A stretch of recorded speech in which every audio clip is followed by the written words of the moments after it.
With Ernest Hemingway, there was the writer, the man, and then the image. So what to make of his tumultuous private life during this era of Me Too?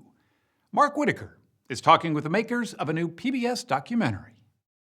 I was a little intimidated to pick up a book by Ernest Hemingway. Lynn Novick, like a lot of us, first read Hemingway when she was in high school.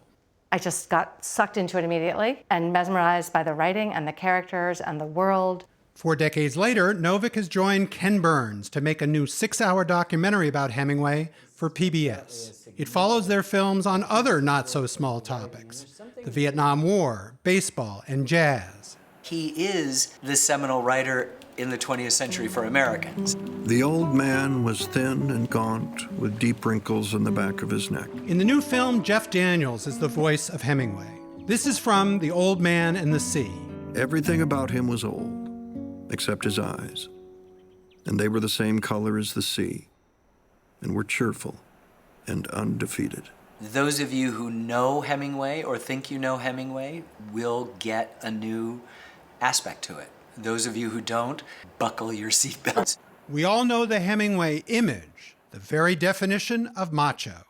War correspondent, deep-sea fisherman, bullfighting aficionado, big game hunter. Hemingway is so much the poster boy for toxic masculinity and misogyny and a little bit of racism kind of thrown in there too. Well, you know, his public image is really a problem in a lot of ways for this moment.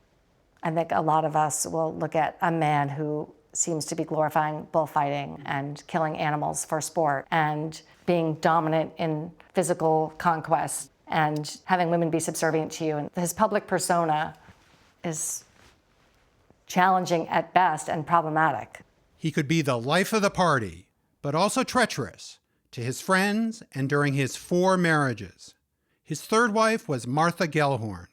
She was a war correspondent in her own right who convinced Hemingway to join her in going to Europe to cover World War II. So he gets a ticket on a plane, but he said, oh no, they're not letting any women, even though there were 2 British women on that plane. She had to take a Norwegian cargo ship and go across the North Atlantic, a very dangerous thing to do in the days leading up to D-Day. And as she said, nothing beats it for sheer bitchery. That really at times characterizes Ernest Hemingway in all sorts of ways. He could be a real bitch. The documentary examines Hemingway's relationships with women in real life and in the pages of his writing. Here he is, this misogynist, macho guy, the kind of toxic masculine character who nonetheless in stories like Up in Michigan or Hills Like White Elephants is able to put himself into the mind and the experiences of a woman and do so in an incredibly surprising way. And at other points, he's himself interested in role reversals. He wants all of his 4 wives to cut their hair short, like boys. He wants to grow hairs long. He wants to change things up.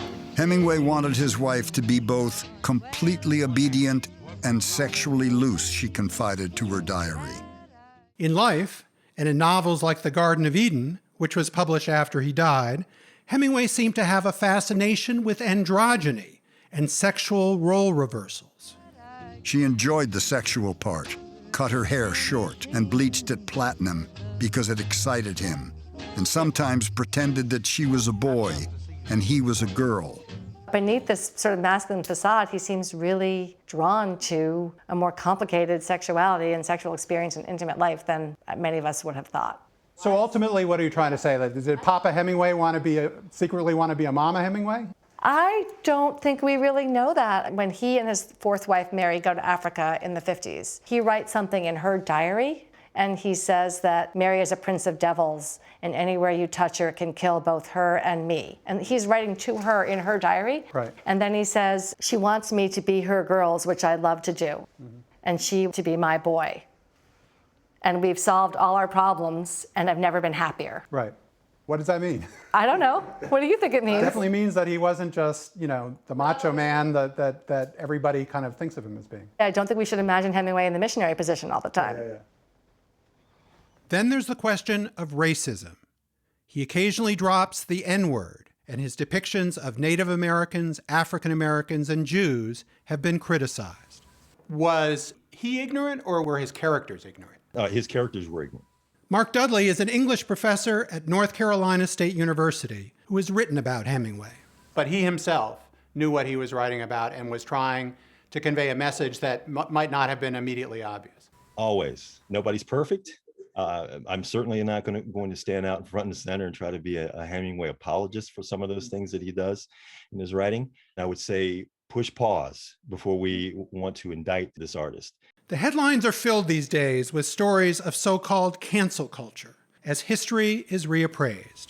So we live in an era where a lot of powerful figures of the past, most of them white men, some statues are being taken down, their names are being taken off of buildings, writers are being taken out of curriculums. Why hasn't Hemingway been canceled, and why shouldn't he be canceled? That is the best question. I've thought the very same thing over the last couple of years. When is Hemingway and his discussion of his so-called cancellation going to be on the table? But I say that he has lasting power or staying power for a reason. And it's not simply because of the color of his skin. It's because he's a master craftsman. He is around because he means something as an artist.